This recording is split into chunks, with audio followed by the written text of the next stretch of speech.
जय जोहार। भारतीय संविधान जिंदाबाद। प्यारे भाइयों, उम्र में मुझसे बड़े सम्मानित बुजुर्गों, प्यारे बच्चों, प्यारी बहनों, माओ, मुझे आपके बीच में आके बड़ा हर्षोल्लास महसूस हो रहा, लेकिन आज मेरे मन में पीड़ा का सैलाब भी बहुत तेजी से मेरे दर्द को बढ़ा रहा है। मैं प्रबुद्ध सम्मेलन पे अपनी बात को रखूंगा, लेकिन प्रबुद्ध सम्मेलन पे बात को रखने के दौरान मैं अपने हृदय की तकलीफ को भी आपके बीच में रखना चाहता हूं। उसके लिए मुझे आपके सहयोग की जरूरत है। अगर आप अपने स्थान पर अनुशासन में बैठ जाएंगे, अपने फोन को बंद करके मेरी बात पे अपना ध्यान लगाएंगे, मेरे दर्द को अपने दर्द से जोड़ेंगे और थोड़ी सी तकलीफ को सहकर इस दर्द को आत्मसात करने का काम करोगे, तो मेरा विश्वास मजबूत हो जाएगा कि बांदा में जाकर जब मैं अपनी तकलीफ को बयां करता हूं, तो मेरी बात को सुनने वाले लोगों पे उस बात का असर जाता है। और अगर आप लोग गैर जिम्मेदारी दिखाते हुए कहीं उधर खड़े होकर नारेबाजी करते रहे, कहीं इधर खड़े होकर नारेबाजी करते रहे, ताली बजाते रहे, वीडियो बनाते रहे, तो मुझे महसूस होगा कि अभी आप लड़ाई को लड़ने के लिए तैयार नहीं। और जब ये मुझे महसूस हो जाएगा, तो सबसे बड़ा नुकसान ये होगा कि जहां मुझे महसूस हो जाएगा, फिर मैं वहां का समय कम दूंगा। समय कम देने से उस तरह के नेतृत्व की क्षमता का निर्माण नहीं हो पाता। वो क्षेत्र और क्षेत्रों की अपेक्षा उतना ताकतवर नहीं हो पाता जितना ताकतवर उसको आंदोलन में होना चाहिए। इसलिए मैं एक बार आपसे अनुरोध करूंगा कि अपने फोन को जेब में रखें और जो जहां है वहीं बैठ जाए। अगर मजबूरी में बैठ नहीं पा रहे हैं तो दीवार के कोने से जाके लग के खड़े हो जाएं, जिससे किसी दूसरे को परेशानी ना हो। क्योंकि जब बात चलेगी और दूर तक जाएगी तो फिर पसीना भी आएगा, गर्मी भी लगेगी, बैठने में तकलीफ भी होगी। तो ये मेरा आखिरी आपसे अनुरोध है। मुझे पता है कि संख्या ज्यादा है, इसीलिए बाहर हम लोगों ने स्क्रीन का जुगाड़ करवाया था, व्यवस्था कराई कि जो लोग अंदर नहीं आ पाएंगे वो बाहर स्क्रीन के माध्यम से वहीं बैठ के मेरी बात को सुन लेंगे और उस बात पे काम करेंगे। अब इन कुछ बच्चों को छोड़ के बाकी सब लोग तो मुझे जिम्मेदार दिख रहे हैं। ये कुछ बच्चे ऐसे हैं जो मेरी दाईं तरफ हैं, जिनको देख के लगता है ये अपने माँ बाप की भी नहीं सुनते होंगे, तो मेरी बात का इनके ऊपर क्या असर पड़ेगा।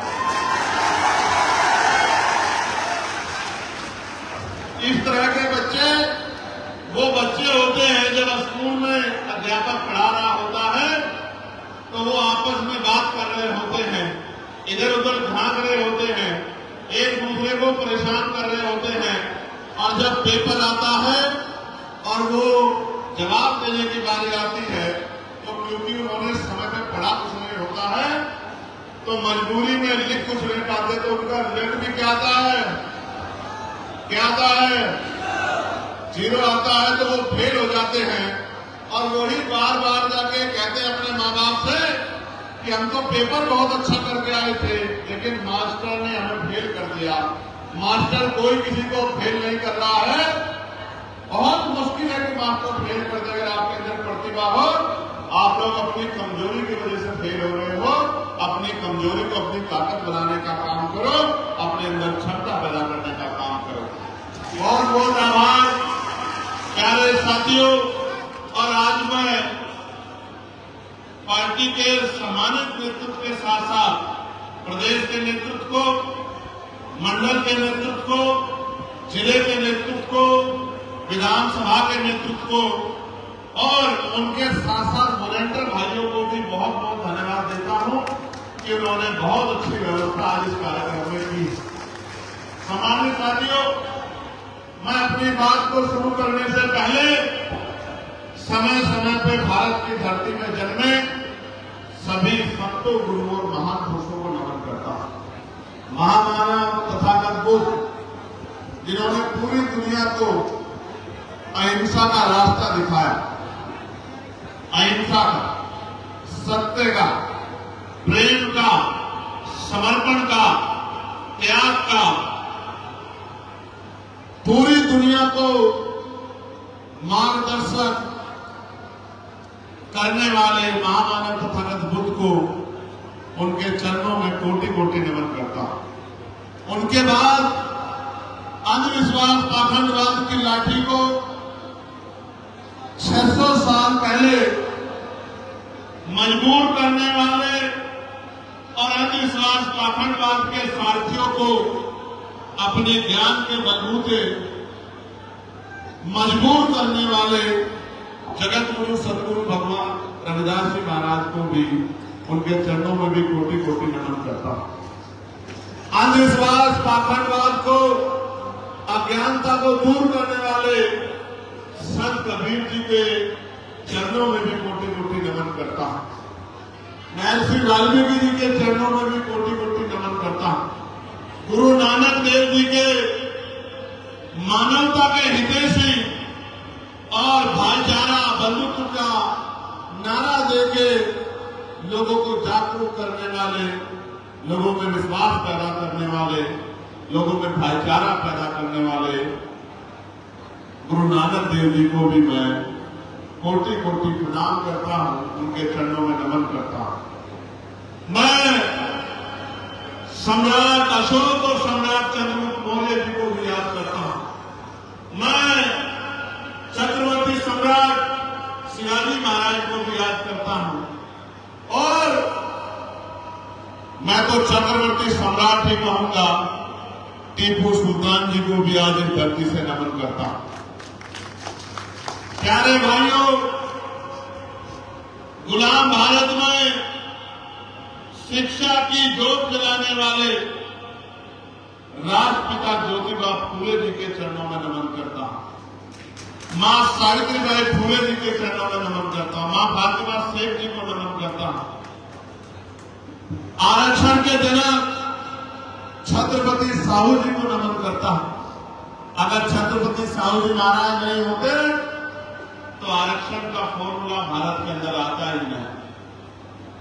सम्मानित साथियों, छत्रपति साहू जी महाराज ने आरक्षण को तो जन्म दिया ही, लेकिन उस समय में विद्यालय खुलवाकर, छात्रावास खुलवाकर, वंचितों के मुक्ति के रास्ते को खोलकर एक बहुत बड़ा सराहनीय कार्य, एक सराहनीय परिवर्तन उन्होंने करने का काम किया। इसलिए मैं उनको कोटि कोटि नमन करता हूं। महिलाओं के मुक्तिदाता, करोड़ों शोषितों, वंचितों के मसीहा वो थे तो हम हैं। विश्व तक डॉक्टर बाबा साहब अम्बेडकर को भी मैं नमन करता हूं। मैं तो ये भी कहता हूं कि उनका योगदान, जो हजारों साल की गुलामी संविधान के आधार पर उन्होंने काट दी, उनका योगदान शब्दों में बयान नहीं किया जा सकता। प्यारे भाइयों, मैं आदर्श संघ के नायक महामना रामसु वर्मा जी को भी नमन करता हूं। चौधरी महाराज सिंह भारती जी को भी नमन करता हूं। सर छोटू राम जी को भी नमन करता हूं। मैं ईवी पेरियार रामानायक और स्वामी पेरियार यादव को भी नमन करता हूं। बाबू जगदेव प्रसाद जननायक कर्पूरी ठाकुर जी को भी नमन करता हूं, भगवान बिरसा मुंडा जी को भी नमन करता हूं, माता दी वाल्मीकि जी को भी नमन करता हूं। प्यारे भाइयों, मैं संतराम बीए प्रजापति जी को भी नमन करता हूं। इनका भी बहुत बड़ा योगदान है। उन्होंने जात पात तोड़क मंडल का बनाया और उसमें मुख्य अतिथि के रूप में, मुख्य वक्ता के रूप में डॉक्टर बाबा साहब अम्बेडकर को बुलाया। और जब ऊंची जाति के लोगों ने विरोध किया तो बाबा साहब उस सम्मेलन में नहीं जा पाए, और जब नहीं जा पाए तो अपनी बात को किताब के माध्यम से लिखा, और वो किताब थी एलिनेशन ऑफ कास्ट, जाति का विनाश। वो किताब जो हम सब लोगों का पथ प्रदर्शन करती है। तो संतराम बीए प्रजापति जी को भी नमन करता हूं, परमानंद लोधी जी को भी नमन करता हूं, बाबू सिंह चौरसिया जी को भी नमन करता हूं, मान्यवर दीना भाना वाल्मीकि जी को भी नमन करता हूं, और मेरे रहबर, मेरे गुरु मान्यवर साहब श्री काशीराम जी को भी नमन करता हूं, मां सरकारी भाई को भी नमन करता हूं, मां अवंतिका भाई लोधी को भी नमन करता हूं, मां पूनम देवी को भी नमन करता हूं, तमाम वीरांगनाओं को, मां रमा बाई को भी नमन करता हूं, उन सब माओं को भी नमन करता हूं जिन्होंने हमें सबको जन्म दिया, अपने खून से हमें सींचा, भूखी रह के हमें दूध रूपी अपने खून से सींच के ताकतवर बनाने का काम किया। उन माओं को भी, उन तमाम माओं को भी मैं नमन करता हूं। उन तमाम सम्मानित बहुजन आंदोलन के नायकों को भी नमन करता हूं, जिनको बहुत पहचान पद प्रतिष्ठा की वजह से नहीं मिल पाई, लेकिन उन्होंने पूर्व के आंदोलन को सींचने के लिए जी जान लगाई, एड़ी चोटी का दम लगाया, और जब नीला झंडा लेके भी नहीं चल सकते थे तब इस झंडे को ताकत देने का काम किया। तमाम नायकों को नमन करता हूं जिनको इतिहास ने बुला दिया, जिनको इतिहास बुलाएगा उनको हम लोग वापस जिंदा करने का, अमर करने का काम आप लोगों के माध्यम से, प्रचार के माध्यम से करें।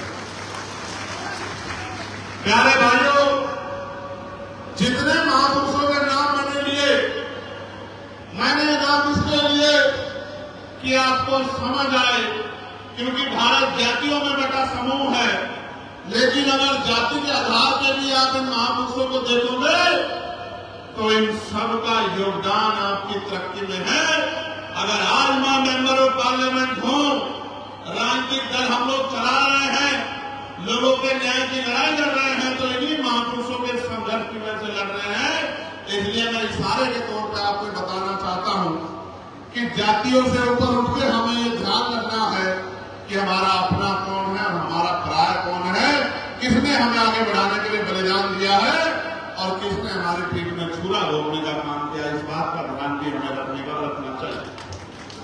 इसलिए जिन महापुरुषों का नाम मैंने लिया है, आजकल नौजवान पढ़ता नहीं है, मैं अपने नेताओं से कहूंगा कि वो पढ़ा करें, पढ़ेंगे, जानेंगे, समझेंगे, तो मेरा अटल विश्वास है कि अपने हक की लड़ाई को लड़ना सीख जाएंगे।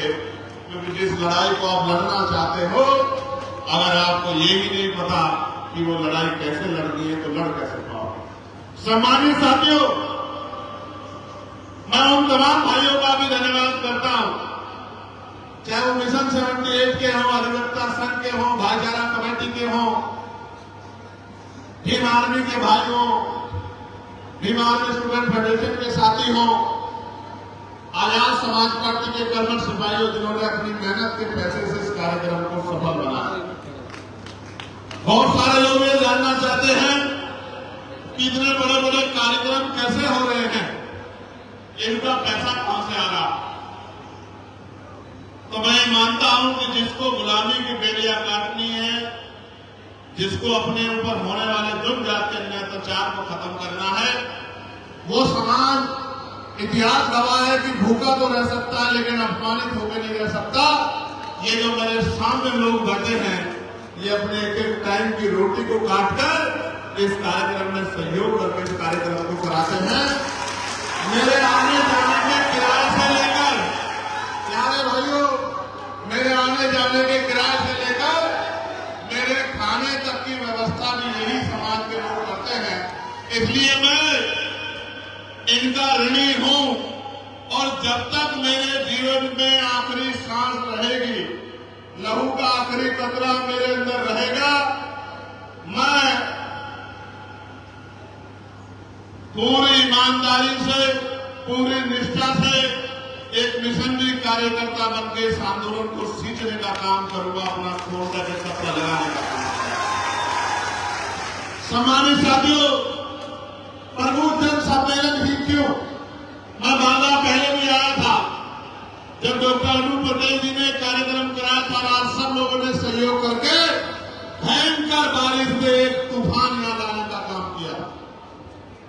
लेकिन प्यारे भाइयों, प्रमुख जन सम्मेलन ही क्यों, आज मेरे पास इसका कारण, एक बहुत महत्वपूर्ण कारण, जब मैं अपनी बात को आगे बढ़ाऊंगा तो आपके सामने रखूंगा और मैं नौजवानों से अपील करूंगा, ऐ मेरे नौजवान भाइयों, लंबे समय से नौजवानों को नजरअंदाज किया गया है। मुझे भी कहा जाता था चंद्रशेखर तो भी नौजवान है, आज सारी बातों के जवाब दूंगा कि ये तो अकेले क्या कर लेंगे, ये तो भी भीड़ को है, नौजवान तो आता है, वोट तो नहीं है। लेकिन सम्मानित प्यारे बंधुओं, आप नौजवान भाइयों के संघर्ष में और अनुभवी साथियों की मेहनत ने, उनके अनुभव ने आज भारत की राजनीति में आजाद समाज पार्टी का प्रतिनिधित्व सुनिश्चित कराने का काम किया। इसके लिए मैं आपको बहुत बहुत बधाई देता हूं। ये उन लोगों के मुंह पर तमाचा है जो ये कहते थे कि नौजवान कुछ कर नहीं सकता, कुछ नहीं कर सकता। जो लोग कहते थे नौजवान नौसिखिया होता है, मैं तो इतिहास का छात्र हूं। इस देश में आजादी की लड़ाई में सरदार करतार सिंह सराभा 19 साल के थे जब बलिदान दिया। शहीद आजम सरदार भगत सिंह जी 23 साल के थे और जब जनरल ओडवाल को वहीं लंदन में जाकर जलियांवाले बाग के अन्याय का बदला लेने का काम शहीद शिरोमणि सरदार भगत सिंह जी ने किया था, वो भी नौजवान थे और हक वंचित समाज के, आदिवासी समाज के हक अधिकार हकूक की लड़ाई को धरातल में लड़ने का काम किया। भगवान बिरसा मुंडा भी नौजवान थे। नौजवान अगर तय कर ले तो हवाओं का रुख मोड़ सकता है, मेरी बात को आप याद रखना। नौजवान अगर तय कर ले तो आंधियों का रुख मोड़ सकता है और तूफानों को अपने कब्जे में कर सकता है। नौजवान को युवा कहते हैं और युवा का विलोमर्थी होता है वायु। ना युवा को कोई रोक सकता है, ना वायु को कोई रोक सकता है। लेकिन नौजवान भाइयों, आज हमारे कंधों पर जिम्मेदारी है कि ना बाबा साहब वापस आएंगे, ना दीना भाना साहब वापस आएंगे, ना राष्ट्रपिता ज्योतिबा फुले वापस आएंगे, ना मान्यवर काशीराम साहब वापस आएंगे, ना महामना राम सुब्रमा वापस आएंगे, ना मैं वापस आऊंगा, ना आप वापस आएंगे। इस जीवन में जो करना है वही याद रखा जाएगा। कुछ ऐसा करके जाओ कि इतिहास आपको याद रखे, वरना पैदा तो जानवर भी होते हैं और पैदा होकर मर भी जाते हैं, कोई याद नहीं करता। मैं गवाही के तौर पर कहना चाहता हूं, आप आज अपने दिल में हाथ रखना और अपनी 5वीं पीढ़ी का नाम यही बैठे याद करना कि आपके दादा के दादा के दादा कौन से। मैं वचन देके कहता हूं कि 99% लोग बता नहीं पाएंगे जावेद साहब कि उनके दादा के दादा का क्या नाम था। मेरी बात को आप आज लिखवा रहे, क्यों नहीं लिखवा पाएंगे, क्यों नहीं बता पाएंगे? जहां 112 साल अम्बेडकर ये कहते हैं कि जो समाज अपना इतिहास नहीं जानता वो भी भविष्य का निर्माण नहीं कर सकता है, वहां इस समाज ने कभी अपने इतिहास को जानने का प्रयास ही नहीं किया कि ये हासियतें क्यों है, किसकी वजह से है, इसके अधिकार किसने छीने हैं, इनकी हालात का एक इस हालात का जिम्मेदार कौन है, इनका भाई कौन है और इनको हाशिए पे लाने वाला कौन है, इस समाज ने कभी जानने का प्रयास नहीं किया। उदाहरण के तौर पे आप अपने छठी पीढ़ी को जानते हो नहीं जानते हो, लेकिन आप आपके जिले आपके प्रदेश में पैदा नहीं हुए, 100 साल से ज्यादा समय पहले पैदा हुए राष्ट्रपिता ज्योतिबा फुले को जानते भी और मानते भी, उनकी तस्वीर को दिल से भी लगाते हो और अपने घर में भी लगाते हो। बाबा साहब अम्बेडकर को जानते भी हो, मानते भी हो और उनके अगर कोई स्टैचू की उंगली तोड़ दे तो अपने खून का एक कतरा बहाने के लिए तैयार रहते हो। इसलिए मैं आपको कह रहा हूं कि इतिहास उनको याद रखता है जो दूसरों के लिए जीते हैं, जो अपनों के लिए जीते हैं, उनको इतिहास याद नहीं रखता। आज अगर ये ताकत बनी है जिससे पक्ष हो विपक्ष हो सब लोग घबराए हैं, तो ये उस भीम आर्मी के आंदोलन की वजह से बनी है, जिन लोगों ने अपने लिए ना जीके इस हकवंचित समाज को अपना सब कुछ मान के लड़ाई लड़ने का काम किया, मुकदमे खेले, जेलें काटी, लाठियां खाई। कई ऐसे हैं जो इस दुनिया में नहीं रहे और कुछ मेरे जैसे भी हैं जो गोली खाके भी जिंदा, इस वजह से ये ताकत बनी है। हमारे साथियों, प्रभु जन सम्मेलन क्यों? जब आप गांव में लौटोगे आपसे पूछेंगे लोग भाई ने क्या कहा, मां पूछेगी, बहन पूछेगी जो नहीं है, पिता पूछेंगे, दादा पूछेंगे आपका भाई क्या कह के गया, आपके गांव के लोग पूछेंगे, आपके दोस्त आप क्या बताओ, अगर याद नहीं रखोगे तो क्या बताओगे, और याद रखोगे तभी तो बताओगे ना। तो प्रभुजन सम्मेलन क्यों? आप इतिहास उठा के देखिए, प्रभुजन सम्मेलन पहले भी होते थे, सारी पार्टियां कराती थी, लेकिन एक ही जाति के लोगों को मंच पर बिठाते थे और बाकी लोगों को सामने बिठाते थे और ये कहते थे कि ये प्रबुद्ध है और ये अबुद्ध है, ये प्रबुद्ध लोग जो बताएंगे उसी से इनका ज्ञान बढ़ेगा। जब मैंने उन सम्मेलनों को देखा तो मुझे लगा कि ये सम्मेलन तो भारतीय संविधान के अनुसार नहीं हो रहे, ये तो बाबा साहब अम्बेडकर और हमारे महापुरुषों की विचारधारा के अनुसार नहीं हो रहे हैं। बाबा साहब अम्बेडकर ने तो कहा था कि जिस समाज में 10 डॉक्टर, 10 इंजीनियर, 10 वकील पैदा हो जाते हैं, उस समाज के अधिकारों पर कोई अतिक्रमण नहीं हो सकता है, उनके अधिकार को छीना नहीं जा सकता। लेकिन प्यारे भाइयों, जब संविधान सबको बराबरी का अधिकार देता है, राष्ट्रपति और चपरासी की संतान सब ऐसे समाज में ये बात आती है, जब सब जगह पे घूमना फिरना आना जाना क्षमता के अवसर है, तो फिर आजाद भारत में एक बार प्रभु और बाकी लोग बुद्धू कैसे हो सकते हैं? आप मुझे बताओ। ये तो मनुवादी व्यवस्था है, ये तो वो व्यवस्था है जो वर्ण व्यवस्था थी, जो व्यवस्थाएं कहती थी इसको ये अधिकार है, इसको ये अधिकार है, इसको ये अधिकार है, ये नहीं ले सकता, ये नहीं ले सकता। मैं उस बैठ में नहीं जाना चाहता, नहीं जाना चाहता, लेकिन वो बहस आज भी तर्कसंगत है, क्योंकि जिन लोगों के कंधों पर जिम्मेदारी थी, जिन्होंने उस व्यवस्था को बना के अपने आप को ऊंचा बना के और ये गैर बराबरी की व्यवस्था खड़ी करती, उनको आगे आकर पहल करनी चाहिए थी, ये व्यवस्था खत्म होनी चाहिए। उन्होंने पहल नहीं की, सदियों आप इस देश में जुल्म सहते रहे, भूखे रहे, प्यासे रहे, अन्याय सहते रहे, ऐसी ऐसी प्रथाएं हैं, चर्चा करूंगा तो आपके रोंगटे खड़े हो जाएंगे, चर्चा करूंगा तो आपकी आंख में आंसू आ जाएंगे। ऐसी ऐसी प्रथाएं थी, विधवा विवाह नहीं होता था, जो विधवा हो जाती थी उसको जिंदा जलाया जाता था, बाल विवाह होते थे, पहला जो बच्चा होता था उसको जल समाधि दी जाती थी, शिक्षा लेने का अधिकार नहीं था, शिक्षा देने का अधिकार नहीं था, महिलाओं को पैर की जूती समझा जाता था, महिलाओं को पढ़ने का अधिकार नहीं था, महिलाओं को आगे बढ़ने का अधिकार नहीं था, और शूद्रों को तो, वंचित वर्गों को संपत्ति बनाने का, मकान बनाने का, जिनके उजाले में निकलने का, और का मुझसे मत कह पाओ। लेकिन सत्य है मेरे भाइयों बहनों कि बहुत जगह पे तो तन ढकने का अधिकार का भी टैक्स देना पड़ता था। ये भी आपको शायद जानकारी है।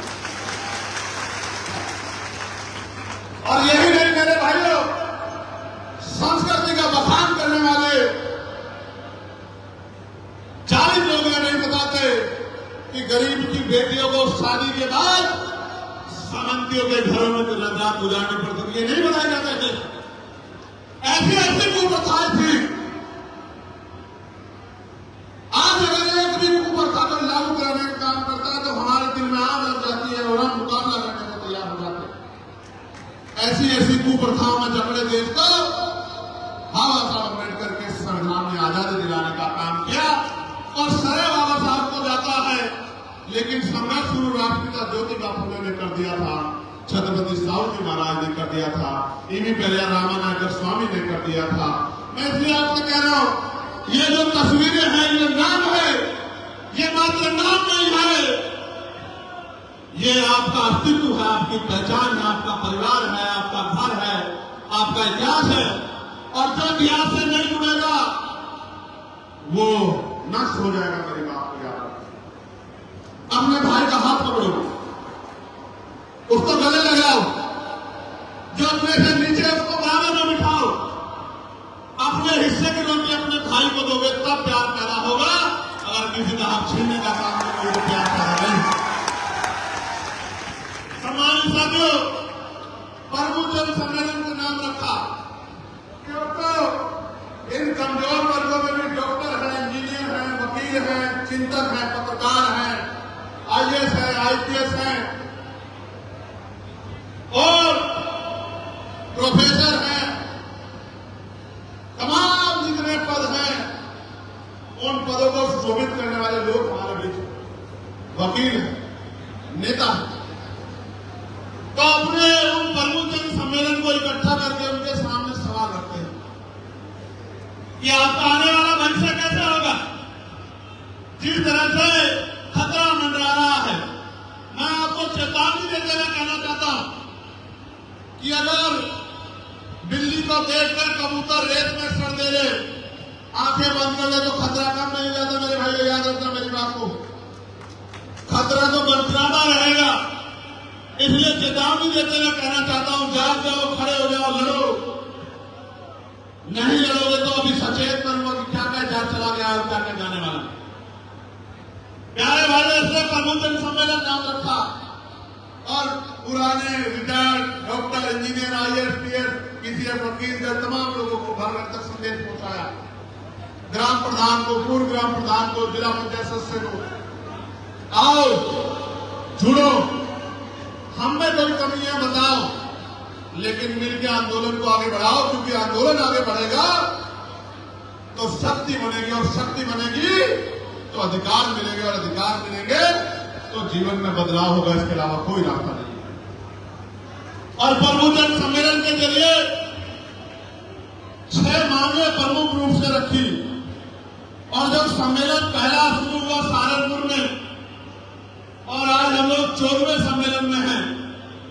जब प्रथम सम्मेलन सहारनपुर में शुरू हुआ तो लोग कह रहे थे कि चंद्रशेखर क्या अजीब बात लेके आगे प्रबुद्धन हो गए, हम बहुजन समाज के लोग, दलित, पिछड़े, आदिवासी, मुसलमान और प्रबुद्ध हो गए। लेकिन आज ये बात घर घर तक पहुंच गई है कि जो बात आजाद समाज पार्टी काशीराम ले गए स्वाभिमान सम्मान की, उस बात को कहने का दम किसी और दल में नहीं था। इसलिए आजाद समाज पार्टी को धन्यवाद देना चाहिए कि आजाद समाज पार्टी ने प्रबुद्धन सम्मेलन कराने का काम किया। प्यारे भाइयों, पहले मैं 5-6 बातें आपके सामने रख देता हूं, उसके बाद मैं अपने दर्द को आपसे शेयर करूंगा। क्योंकि कहते हैं कि जब मेरा दर्द आपके पास जाएगा, वो दर्द आपके सीने में उठ जाएगा, तो मैं लिख के कह सकता हूं कि एक ऐसी क्रांति खड़ी होगी गांव से, एक ऐसी क्रांति चलेगी कि विरोधियों के काम टुकटे हो जाएंगे और आपके आंसू सूख जाएंगे। मेरी बात को आप याद रखें। प्रबुद्धन सम्मेलन के जरिए हमने मांग उठाई कि जातिवार जनगणना होनी चाहिए। जब पहला सम्मेलन हुआ, आप चेक करा लो, मेरा पार्लियामेंट का लोकसभा का पहला भाषण और उसका पहला अंश ये था, जिसकी इतनी संख्या वाली उसकी इतनी हिस्सेदारी मानव काशीराम साहब ने कहा था तो जातिगत गणना होनी चाहिए। ये मांग मैंने पार्लियामेंट के पहले भाषण में उठाई और जब प्रबोधन सम्मेलन कराने शुरू करे तो आप महसूस करके देखो कि बहुत जल्द सरकार ने इस मांग को बिना किसी जानकारी के अचानक से अपनी कैबिनेट में पास कर दिया कि जातिगत गणना होनी चाहिए। लेकिन सामान्य साथियों, मेरी मांग सिर्फ जातिगत गणना की नहीं थी। मेरी मांग तो ये थी कि इसके आर्थिक आंकड़े भी जारी होने चाहिए, जिससे ये पता लगे कि पाल समाज में कितने डॉक्टर हैं, कितने इंजीनियर हैं, कितने वकील हैं, प्रजापति में, कश्यप में, सैनी में, मौर्य में, साकेर में, कुशवा में, विश्वकर्मा में, सैन में, दुनिया में, निषाद में, कश्यप में, तमाम जातियां हैं।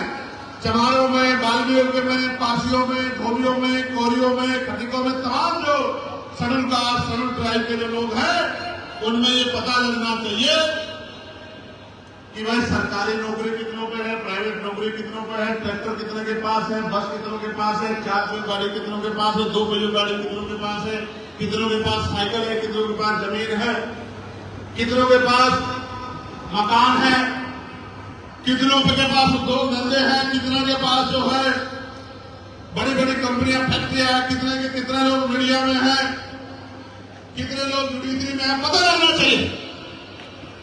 ये मांग हमने उठाए रखी, हमारी मांग जारी है कि गणना हो तो उसके आर्थिक आंकड़े भी जारी हो कि पता लगे कि विषमता, आर्थिक विषमता कहां खड़ी है, और ये भी पता लगे कि अगर कोई योजना बने तो किन लोगों को लाभ मिलना चाहिए। ये बात जारी होनी चाहिए, जानकारी होगी, डेटा होगा तभी तो लाभ दे पाएंगे, नहीं दे पाएंगे। फिर उसके बाद हमने दूसरी मांग प्रबोधन सम्मेलन के जरिए उठाई कि लगातार निजीकरण हो रहा है, आरक्षण को लेटरल एंट्री सुविधा आउटसोर्सिंग के जरिए खत्म किया जा रहा है।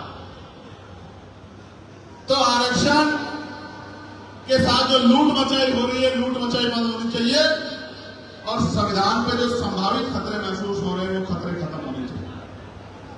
हमने तीसरी मांग उठाई, दलितों पे, पिछड़ों पे, आदिवासियों पे, मुसलमानों पे, जैनों पे, सिखों पे, बौद्धिस्टों पे और न्याय पसंद किसी भी जाति धर्म के लोगों पे जो हिंसा हो रही है, अन्याय हो रहा है, कि बुलडोजर चल रहा है, कि इनकाउंटर हो रहे हैं, कि फेक इनकाउंटर हो रहे हैं, यह न्यायात्याचार की समीक्षा होनी चाहिए और यह न्यायात्याचार बंद होने चाहिए। आज हम पे पुलिस है, इंटेलिजेंस है, अर्धसैनिक बल है, आर्मी है और तमाम फोर्सेज हैं, एडमिनिस्ट्रेशन है, फिर इस तरह से एनसीआरबी का डाटा कह रहा है कि लाखों महिलाओं पर हिंसा हो रही है, उनको डायल करके मारा जा रहा है, उनकी जमीन छीनी जा रही है, उनको पीटा जा रहा है, उनके घरों को तोड़ा जा रहा है। तो यह न्याय बंद होना चाहिए। एक मैं मेंबर ऑफ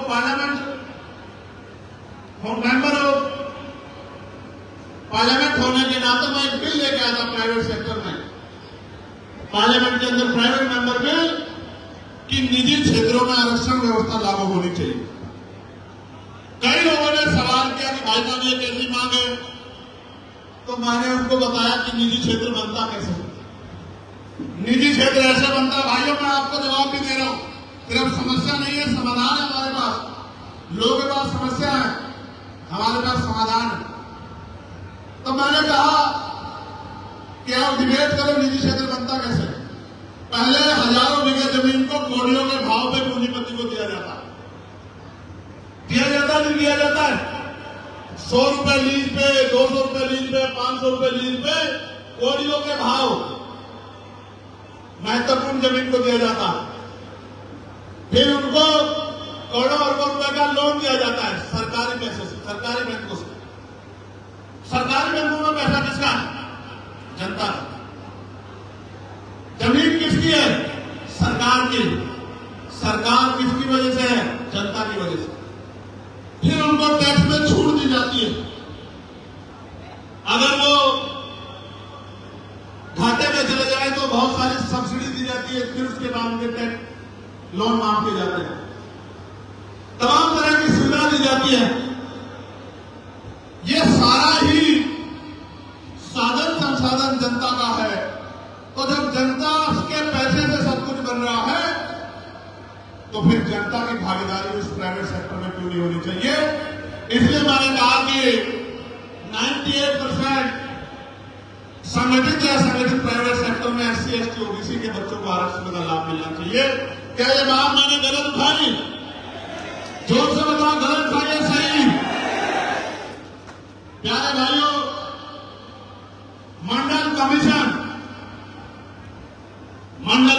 आया।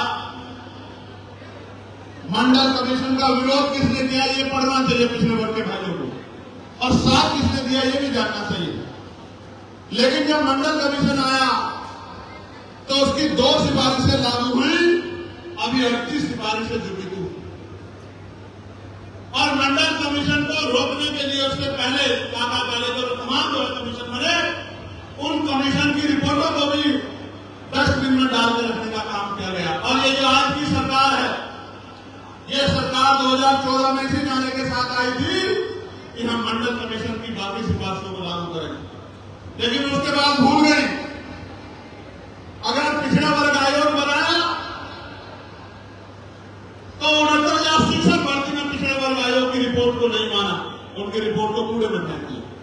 20,000 पदों पर घोटाला हुआ, 5 दिन तक हम लोग लड़ते रहे, 6,800 नियुक्तियां जारी हुई और बाद में कोर्ट में मामला चला गया, पेंडिंग हो गया। प्यारे भाइयों,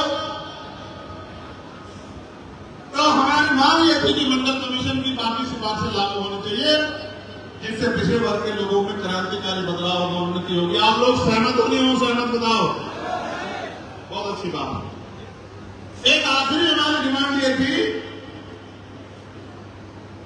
कि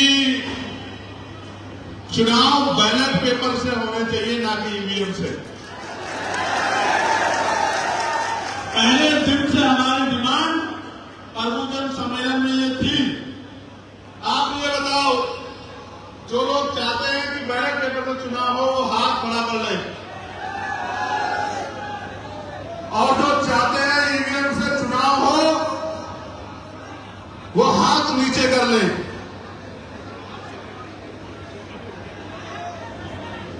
जिन्होंने बैलेट पेपर से कराना है वो हाथ, दोनों हाथ खड़े रखे। मीडिया के भाइयों को दिखा रहा हूं कि जनता क्या चाहती है और सरकार क्या कर रही है। इलेक्शन कमीशन क्या कर रहा है और जनता क्या चाहती है। यहां नहीं, बाहर जाकर मेरी आवाज जा रही है, आप चेक करा लो। पूरी जनता ये चाहती है, कमजोर वर्ग ये चाहता है कि बैलेट पेपर से चुनाव, बैलेट पेपर में चुनाव होना चाहिए, नहीं होना चाहिए? होना चाहिए, नहीं होना चाहिए? प्यारे भाइयों, आपने देखा होगा कई बार मैं पुलिस के भाइयों से उलझता रहता हूंगा, लेकिन मेरी पुलिस के भाइयों से कोई लड़ाई नहीं है व्यक्तिगत, कोई लड़ाई नहीं है। लेकिन मैं उलझता क्यों? जब कई बार सब नहीं, कुछ पुलिस के भाई ऐसा काम कर रहे होते हैं जिससे जनता को परेशानी होती हो और नेताओं के रास्ते आसान होते हो। जब कोई अपने हक अधिकारों के लिए आंदोलन कर रहा होता हो और पुलिस के भाइयों को जिम्मेदारी दी जाए कि इनको किसी भी तरह हटाओ, लाठी बजाओ, जेल भिजाओ, खींचो, कुछ भी करो, तब मैं उनसे लड़ पड़ता हूं। लेकिन आप ये भी जानते हैं कि अगर पार्लियामेंट में पुलिस के भाइयों को 8 घंटे की नौकरी मिले, सप्ताह में 1 दिन छुट्टी मिले, उनकी वेतन में संगठित दूर हो, भोजन स्कीम खत्म की जाए, उनके बच्चों के भविष्य के साथ खिलवाड़ ना हो, अगर इस मांग को भी जोर शोर से उठाने का काम किया तो चंद्रशेखर आजाद ने किया। इस बात को और उठाने का नहीं कह रहा हूं, अवसर आने दीजिए, पहली कैबिनेट में ये लागू करके दिखाएंगे हम लोग, मेरी बात को आप याद रखें। लेकिन पुलिस के भाइयों से भी करूंगा कि गरीबों पे डंडा चलाते हुए ये सोच लिया करो कि ये आप ही के परिवार के लोग हैं, घुमाया जोर से करा करो और मारा बहुत आराम से किया करो, क्योंकि ये आपके बच्चों के हकों के हिस्से की लड़ाई लड़ रहे हैं मेरे भाइयों। ये आपको भी कहना था। होमगार्ड भाइयों को, पीआरडी के भाइयों को सम्मानित वेतन नहीं मिलता, उनके वेतन में वृद्धि हो, इस मांग को किसने उठाया? चंद्रशेखर आजाद। आशा बहनों को, आंगनबाड़ी बहनों को, भोजन माताओं को सम्मानित वेतन मिले कम से कम 20,000 रुपए, इस मांग को अगर किसी ने उठाने का काम किया तो चंद्रशेखर आजाद। ये जवाब है जो कहते थे कि अकेला चंद्रशेखर क्या करेगा, ये उनको जवाब है। जो कहते थे कि नौजवान नौसिखिया होते हैं, ये उनको जवाब है कि 7 मिनट में अगर 25 से ज्यादा मुद्दे किसी ने उठाने का काम किया पार्लियामेंट में, तब आपके चंद्रशेखर आजाद ने। नौजवानों के लिए रोजगार के मुद्दे को, बीएड के भाइयों को अध्यापक की नौकरी, पीटीसी के भाइयों को अध्यापक की नौकरी मिले, इस मांग को अगर किसने उठाने का काम किया, बेरोजगारों की मांग को उठाने का काम किया, तो चंद्रशेखर आजाद ने। प्यारे भाइयों, ग्राम रोजगार सेवक, पंचायत सहायक, इनकी मांग को भी वेतन वृद्धि की अगर किसी ने उठाने का काम किया तो आपके चंद्रशेखर आजाद ने किया। जब स्कूल बंद किए जा रहे थे मर्ज करने के नाम पे, पत्र लिख के और पार्लियामेंट में सवाल खड़ा करके और चेतावनी देके कि अगर सरकार नहीं सुधरी तो सड़कों पर मुकाबला करने के लिए हम लोग तैयार हैं,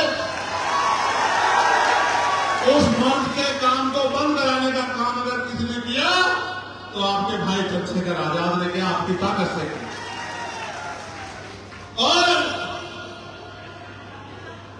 इसके बाद हजारों स्कूल जो बंद कर दिए गए थे 1 किलोमीटर के अंदर वाले, 50 से कम बच्चों वाले भी, उनको पुनः खोलना पड़ा। प्यारे भाई, किसके बच्चों का भविष्य बर्बाद होता? सरकारी स्कूल में कौन पढ़ता है सज्जनों? गरीब लोग, किसान लोग, मजदूर लोग के बच्चे। और महापुरुष कहते गए, चाहे परमानंद जोगी जी हो, चाहे राष्ट्रपिता ज्योतिबा फुले हो, चाहे बाबा साहब अम्बेडकर हो, चाहे संत गाडगे जी महाराज हो, चाहे नारायण गुरु हो, सब एक ही बात कहते गए कि एक रोटी कम खाना मगर अपने बच्चों को जरूर पढ़ाना। और आज मैं आपको कह रहा हूं, बर्तन बेच देना, खून बेच देना, मकान बेच देना, लेकिन अपने बच्चों की पढ़ाई में कोई कमी मत छोड़ना। अगर इज्जत की जिंदगी चाहिए मेरे वाले यार, ये भी इस बात को मैं कह रहा हूं, जब अवसर मिलेगा तो 2,000 रुपए नहीं दूंगा आप लोगों को भत्ते के नाम के, बेरोजगारी भत्ते के। आपको 5 किलो अनाज नहीं देंगे, लेकिन आपके बच्चों को वर्ल्ड लेवल की एजुकेशन देने का काम करेंगे। मेरी बात को अभी तो उस एजुकेशन को प्राप्त करके, क्योंकि 2,000 रुपए में गरीबी नहीं मिटेगी मेरे भाई, 2,000 रुपए में नहीं मिटेगी, 5 किलो आटे से नहीं मिटेगी, 5 किलो गेहूं से नहीं मिटेगी, 2 किलो चावल से, चने से नहीं मिटेगी। लेकिन जब पढ़ लिख के आपका बच्चा 50,000 रुपए की नौकरी करेगा तो आपकी गरीबी मिटेगी और आपकी समस्याओं का भी समाधान होगा। प्यारे भाइयों, बीच में पानी वाली लाके डिस्टर्ब मत करो। मैं तो उन लोगों का नेता हूं जो खेत में सुबह से काम करना शुरू करते हैं और जितनी बड़ी आपकी पानी की बोतल है उससे 2 गुना पसीना उनके बदन से निकलता है, तब जाकर उनको रोटी मिलती है। मैं तो उनका नेता हूं खोड़ा में जो गंदा पानी पीने के लिए मजबूर है। कल आपने देखा होगा, मैं उनके आंदोलन में गया था। मैं उनका नेता हूं जिनको पीने के लिए साफ पानी नहीं मिल रहा, गंदा पानी मिल रहा है, जिनसे उनके बच्चों के फेफड़े खराब हो रहे हैं, जिनसे उनके बच्चों पे जान का खतरा बन रहा है। मैं तो उनका नेता हूं। प्यारे भाइयों, माने जब इस बार पार्लियामेंट का सत्र चला, SIR को लेकर एक बड़ा विरोध हुआ। इस वजह से कई मुद्दे मैं सदन के पटल में नहीं उठा पाया, लेकिन मैंने घंटे घंटे भर तख्ती लेके कड़ी धूम में मीडिया के माध्यम से, सोशल मीडिया के माध्यम से आपके मुद्दों को जगह देने का काम किया। मीडिया में चर्चा में लाकर लो सरकार को कमजोर करने का काम किया, सरकार को मजबूत करने का काम किया। जैसे मैंने शिक्षा के अधिकार के खिलाफ उत्तर प्रदेश में जो साजिश हो रही थी उसको रोकने का काम करवाने के लिए तख्ती देकर प्रदर्शन किया। वैसे एक दवा एक दाम लागू करो जिसका फायदा गरीबों को मिले, अमीरों को मिले, इस बात के लिए आवाज बुलंद करने का काम किया। उसके बाद भाइयों, हरियाणा की एक बेटी बहन मनीषा को जिसको मार दिया गया, न्याय नहीं मिला, उसकी लड़ाई लड़ने का काम किया, जिसके बाद सीबीआई जांच की घोषणा हुई, वरना पहली सरकार सो रही थी मेरे भाइयों। हरियाणा की उस बेटी को न्याय दिलाने के लिए लड़ने का काम किया। प्यारे भाइयों, एसएससी के अभ्यर्थी दिल्ली की सड़कों पे घूम रहे थे, उनकी सुनने वाला कोई नहीं था। पार्लियामेंट में उनकी आवाज को उठाने का काम किया और पहला वो अकेला शख्स था जिसने उनकी समर्थन में खड़े होने का काम किया कि एसएससी के बच्चों के साथ अन्याय ना हो। माने एसएससी के जो हमारे चेयरमैन हैं और डीएमटी मिनिस्टर को पत्र लिख के और ज्ञापन देके ये सुनिश्चित कराने का काम किया कि उनकी मांगों की सुनवाई। प्यारे भाइयों, यही नहीं, समान काम, समान वेतन, समान सम्मान पॉलिसी लागू हो और जो आउटसोर्सिंग पे, संविदा पे, ठेकेदारी पे काम कर रहे हैं, उनकी नौकरी पक्की की जाए और उनको सरकारी कर्मचारियों के बराबर वेतन दे। इसकी मांग को भी पार्लियामेंट के जरिए मैंने उठाने का काम किया। मेरे भाई, मेरे लोकसभा क्षेत्र में और बिहार, उत्तर प्रदेश के 28 जिलों में पानी की समस्या, बाढ़ से बड़ी परेशानी हुई, उस मांग को भी मैंने जोर शोर से उठाने का काम किया। और मैं आज आपके माध्यम से, मीडिया के माध्यम से लिखूंगा पत्र। हर जिले में आप चेक करा लो, 11,000 की लाइन से बड़ी लाइन जा रही है छतों के ऊपर से। हर जिले में हर महीने में कई लोगों की जान जाती है, लेकिन सरकार चाहे तो उन लाइनों को शिफ्ट करा सकती है, लेकिन नहीं कराती। इसके खिलाफ एक बड़ा आंदोलन आज मैं पत्र लिखूंगा और एक बड़ा आंदोलन हम लोग करने का काम करेंगे, लोगों की जान की रक्षा कराने का काम करेंगे। प्यारे भाइयों, उसके साथ साथ जो मांगे मैंने आपको बताया, इसके साथ साथ एडवोकेट प्रोटेक्शन एक्ट लागू करो, इस मांग को भी पत्र लिख के भी और आंदोलन करके भी मैंने अधिवक्ताओं के पक्ष में इस मांग को उठाने का काम किया। मेरे भाई, मैं पहला वकील हूं प्यारे भाइयों जिसने अधिवक्ताओं के इस मांग को उठाने का काम किया। मुझसे पहले बहुत सारे वकील गए, सांसद बन के मंत्री भी बने, कभी भी किसी ने इस मांग को नहीं उठाया। और पुरानी पेंशन बहाल करो, इस मांग को भी मैंने जोर शोर से पार्लियामेंट में उठाने का काम किया। मेरे भाइयों, इस मांग को भी उठाने का काम किया। और मैं आज आपको कह रहा हूं, बड़ी आबादी उत्तर प्रदेश की ग्रामीण क्षेत्रों में ग्रामीण क्षेत्रों में रहती है, निवास करती है। आप ग्रामीण क्षेत्रों में जाके देखो कि सड़कों के कितने बुरे हाल हैं, सड़कों की जगह गड्ढे हो रहे हैं। ये सरकार जब आई थी 2017 में तो कहती थी कि हम गड्ढे भर देंगे, लेकिन गड्ढे तो नहीं भरे। ये सरकार गड्ढे में चली गई है, लेकिन गड्ढे भरने में ये सरकार सफल नहीं हो पाई है। और आज भी पूरे प्रदेश की किसी गांव की सड़क को जाकर देख लो, शहर की सड़क को देख लो, ना निकासी की सही व्यवस्था है और ना ही गड्ढे भरे गए हैं। गड्ढे भरे ना जाए, इनकी जेबें सरकार के लोगों की जरूर भर रही है। इनकी जेबों को खाली कराने का और गरीबों के गांव से इन गड्ढों को भरने का काम आजाद समाज पार्टी करेगी। मेरी बात को आप याद रखें। प्यारे भाइयों, एक सांसद इतना काम, एक सांसद इतना काम। और सोचो अगर इस विचार के 20, 25, 30 सांसद बन जाए तो क्या होगा? क्या होगा? क्रांति आ जाएगी, आ जाएगी नहीं आ जाएगी? आपने अब तक वोट देके कितने लोगों को विधानसभा भेजा, लेकिन इस विचार में, अम्बेडकरवादी विचार में, अर्जक संघी विचार में, मानवतावादी विचार में, बहुजनवादी विचार में जो भाईचारे की शक्ति है, अन्याय के खिलाफ लड़ने की शक्ति है, वो किसी और विचार में नहीं। इसलिए मैं आपको कहना चाहता हूं, आपके पास मौका आ गया तीसरे पंचायत चुनाव में। आप इस बार आजाद समाज पार्टी की शक्ति को इस मंडल में बढ़ाने का काम करें, उनको ताकत देने का काम करोगे नहीं करोगे बताओ? इसके लिए भी मैं आपसे चर्चा करूंगा, लेकिन अब मैं अपना दर्द आपके सामने साझा करना चाहता हूं। लेकिन दर्द साझा तब करूंगा क्योंकि जब मैं दर्द साझा करूंगा, भविष्य में पढ़ा जाएगा, लिखा जाएगा, हो सकता है आने वाली पीढ़ियां मुझे किस अधिकार किस तरह से देखेगी, मैं इस बात को आज नहीं कह सकता। वर्तमान में जिन लोगों से मैं सवाल करूंगा वो लोग इस बात को किस तरह देखेंगे, हो सकता है मेरी आलोचना भी। आलोचना करना लोकतांत्रिक प्रवृत्ति है, लेकिन अगर मेरी बात के बाद उनके अंदर थोड़ा सा परिवर्तन हो जाए तो मैं आपको विश्वास दिला कहता हूं कि बहुत जल्द हम इस लड़ाई को मंजिल तक पहुंचा देंगे, महापुरुषों के सपने को पूरा कर देंगे। मेरी बात को अभी याद रखें। प्यारे वालों,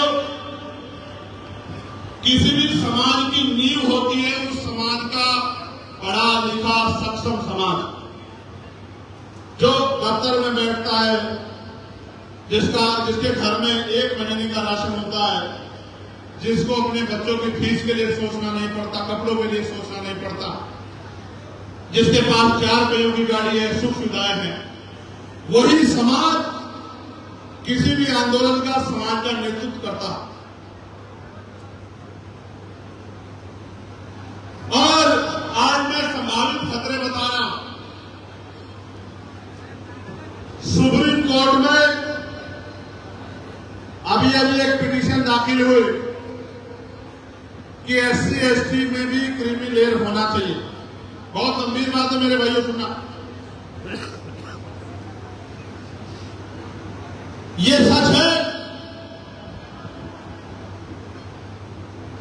कि समाज में जो आगे निकला उसने जो पीछे छूट गया उसका हाथ नहीं पकड़ा। मैं इस बात को प्रत्यक्ष रूप से स्वीकार करता हूं कि समाज के अंदर ये कमी है, लेकिन समाज भाइयों ये जो PIL दाखिल हुई है, मैं आज इस बात को कह रहा हूं बनते की चोट पे, ये आपको कुछ देने के लिए नहीं हुई है मेरे भाइयों। ये इसलिए हुई है कि आपके समाज में जो पढ़ा लिखा तबका है, जो जिनका कुछ % हिस्सा समाज की लड़ाई लड़ रहा है, उस समाज को और हाशिए में पड़े समाज में एक तलवार खींच दी जाए, जिससे जो सक्षम हो गया वो लड़े ना, और असक्षम जो भी है वो लड़ ना पाए और इनके अधिकारों को डकारा जा सके। मैं उदाहरण के साथ बताता हूं मेरे भाइयों, जो इतने बड़े पैमाने पर निजीकरण को पंख लगा के सरकारी नौकरी खत्म कर रहे हो, लेटरल एंट्री सुविधा ठेकेदारी आउटसोर्सिंग के जरिए सरकारी नौकरी को हड़प रहे हो, वो आपके हितैषी कभी नहीं हो सकते, जिनकी मंशा ही, जिस आंदोलन की, जिस विचार की मंशा ही आपकी तरक्की के खिलाफ थी, वो आंदोलन कभी आपका हितैषी हो ही नहीं सकता। मेरे भाइयों, मेरी बात को याद रखें। जब दुश्मन आपकी बात करे कि मैं आपका हितैषी समझ जाना कि चाकू पे धार बड़ी तेज लगी हुई है और ये चाकू इस बार आर पार ही जाएगा, मेरी बात को आप याद रखना। बहुत जिम्मेदारी की बात आपसे कह रहा हूं मेरे भाई। प्यारे भाइयों, दूसरा, 4 मेडिकल कॉलेज थे उत्तर प्रदेश के अंदर, एक कन्नौज में, एक सहारनपुर में, एक अंबेडकर नगर में और एक जालौर में। जिन 4 मेडिकल कॉलेज में पूर्ववर्ती सरकार ने, क्योंकि उनको मौका मिला था शेड्यूल कास्ट के लोगों की, उनको जो निर्माण हुआ है मेडिकल कॉलेज का, स्पेशल कंपोनेंट प्लान के पैसे से हुआ। जो पैसा शेड्यूल कास्ट के लिए, उनकी तरक्की के लिए, उनके भविष्य के लिए, उनकी योजनाओं के लिए, उनको पैरों पे खड़ा करने के लिए, उनके विकास के लिए आता पैसा बजट में आता है, उस पैसे से निर्माण हुआ था। और मेडिकल की पढ़ाई महंगी है। बाकी बहुसंख्यक स्कूल कॉलेजों में से उन 4 कॉलेजों में आरक्षण की संख्या बढ़ाने का काम किया था। लगभग 340 सीटों में आरक्षण को मजबूत करने का काम किया था। कल उसमें आदेश आया कि वो आरक्षण गलत है और वो आरक्षण खत्म होना चाहिए। ये ऑर्डर जो है कल लखनऊ इलाहाबाद, माननीय इलाहाबाद हाईकोर्ट की जो एक पीठ है लखनऊ की, उससे ये ऑर्डर आया। लगभग 200 बच्चे जो इस साल डॉक्टर बच्चे थे, उन बच्चों की गर्दनों पे तलवार चलाने का काम माननीय उच्च न्यायालय ने करने का काम किया लखनऊ के खंडपीठ में। और मैं बात आपको इसलिए कह रहा हूं भाइयों कि 800 4 साल का कोर्स होता है, 800 तो परिवार वही है जिनके बच्चे पढ़ रहे हैं। और फिर समाज में हजारों IAS, IPS, वकील, जज, बिजनेसमैन, नेता, तमाम लोग हैं यहां, लेकिन किसी ने उसकी पैरवी करने का काम हाईकोर्ट में नहीं किया, क्योंकि न्यायपालिका में तो जो आप रखोगे और जिस तरह से पैरवी करोगे उसी तरह से आपके पक्ष में डिसीजन होंगे। पैरवी कमजोर रही तो ऑर्डर हमारे खिलाफ आ गया। क्योंकि मैं उदाहरण इस बात के साथ दे रहा हूं, 11, 13, 15 में भी ये गया था कोर्ट के सामने और कोर्ट ने इसको खारिज किया था। फिर अचानक से ऐसा क्यों हुआ कि इसके खिलाफ ऑर्डर कर दिया गया। 200 डॉक्टर आपके बच्चे जो हर साल कर रहे थे उनको पीछे खींचने का काम किया, क्योंकि 1 करोड़ रुपए डोनेशन देनी पड़ती है प्राइवेट स्कूल में। और एक सर्वे कहता पार्लियामेंट्री कमेटी का कि 1% शेड्यूल कास्ट के बच्चे और 0.50 समथिंग आदिवासी समाज के बच्चे प्राइवेट यूनिवर्सिटी में पढ़ते हैं और 11% OBC समाज के बच्चे प्राइवेट यूनिवर्सिटी में पढ़ते हैं। लगभग 87% बच्चे सामान्य जाति के प्राइवेट यूनिवर्सिटी में पढ़ती है, जहां बहुत महंगी फीस होती है। 2 बातें हो गई प्यारे भाइयों। अभी कानपुर में